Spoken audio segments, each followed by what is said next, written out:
Hi guys, welcome back to the Baseline. Thank you again so much for joining me today. So, do this with me, okay?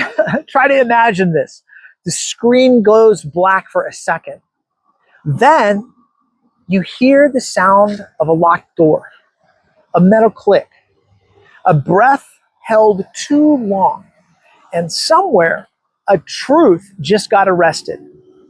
That's how it feels lately. Not just in one country, not in one war, but everywhere power meets exposure.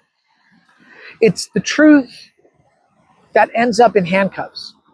Now, recently, a story slipped through the cracks. A military lawyer leaked a video from inside a prison, and that video showed soldiers allegedly assaulting and blindfolding a detainee. Violence hidden behind riot shields. The kind of footage that was actually never meant to see daylight. Now, I would imagine she thought transparency might calm the storm, but instead it became the storm. Within days, she was arrested, branded a traitor, and charged with betraying the very system she served. So pause on that for a second, because this is what rule of law looks like when the law becomes a shield for power instead of a shield for justice. And it's not just there. Every empire, every era, every war has its moment when exposing a crime becomes the bigger crime. It's the same story told in different languages. A whistleblower leaks evidence of abuse, and suddenly it's they who are under investigation. Make that make sense. Truth-telling becomes treason. Transparency becomes some form of terrorism. Think about that contradiction. It's like a doctor being sued for diagnosing the disease, or like a firefighter charged for sounding the alarm. It's the system screaming, how dare you guys embarrass me? That's what this is about.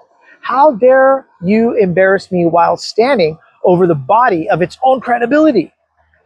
Now, reports suggest the footage showed soldiers sexually abusing prisoners. Geez, guys. It's the kind of scene that forces you to ask, how deep can moral collapse go before it hits the absolute bottom? And when the story broke, protesters didn't demand justice for the victim. They demanded freedom for the perpetrators.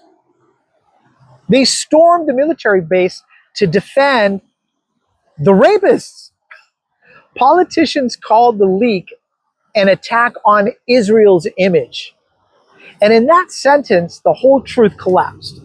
The image became more sacred than the act. So let's pause again.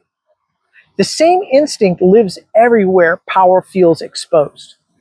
Whether it's in Washington or London, Moscow, Beijing, doesn't matter which flag.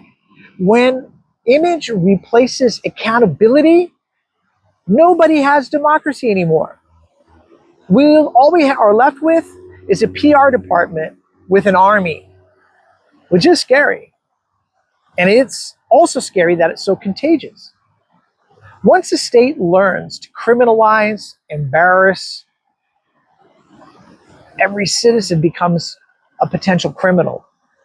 Ask the journalists imprisoned for revealing war crimes, the activists surveilled for sharing documents, the tech whistleblowers forced into exile. It seems like we treat the truth like contraband now. We smuggle it through podcasts, leaks, and late-night comedy monologues. But the bitter irony is this. Here's the bitter irony. The woman who leaked the video wasn't trying to expose the entire system. She was trying to protect it. To show that, yes, the military could investigate itself. But even if that 0.00001% of honesty was too much, even that small percentage was too much, Because the modern state doesn't fear total collapse. It fears a tiny crack of accountability. Because that's how light gets in, through those cracks. And if you can feel the unease rippling worldwide, it's that same fear that haunts boardrooms and parliaments as well. That the next leak, the next photo, the next voice note will make the official narrative evaporate overnight. And this is what we've done, right? We've built an entire civilization on the illusion of integrity without actually practicing. And the Wi-Fi signal of a conscious only the Wi-Fi signal of a conscious that can possibly bring this down. So look at the pattern. When a cop leaks footage of abuse, they're fired. When a soldier questions orders, they're court-martialed. When a journalist prints classified evidence, they're exiled. And the public, we're just told to move on, to trust the process, to believe justice is under review, when everybody knows that it's not. But reviews don't resurrect integrity or trust. It's like living in a movie where the villain owns the studio. He writes the script, directs the scene, and if an actor goes off book, he deletes the footage.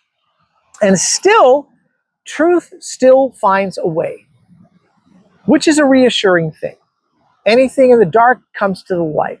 And if leaks through the cracks of empire like water through concrete, every time someone says no more, every time a whistleblower risks everything to remind us what's real, that's the system's weakest moment.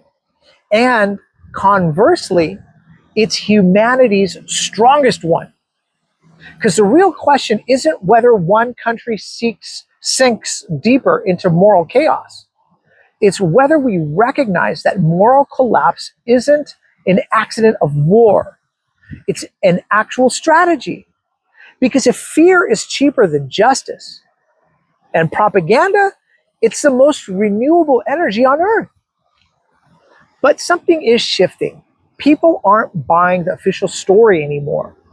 Not because they're just cynical, although I'm sure that they are, but because they've lived the evidence. They've seen too many internal investigations that end in silence and go nowhere. Too many journalists punished for getting it right. Too many governments that protect their image like a god that demands human sacrifice. Now, maybe that's the quiet revolution, that millions now understand the pattern. The lie doesn't need to convince us anymore. It just needs to exhaust us. All right, guys. What do you think? Do I have this all right? Do I have it all wrong? Put it in the comment section below. And of course, I look forward to your opinion and your comments. And thank you again so much for watching me here on The Baseline. All right. Cheers, everybody.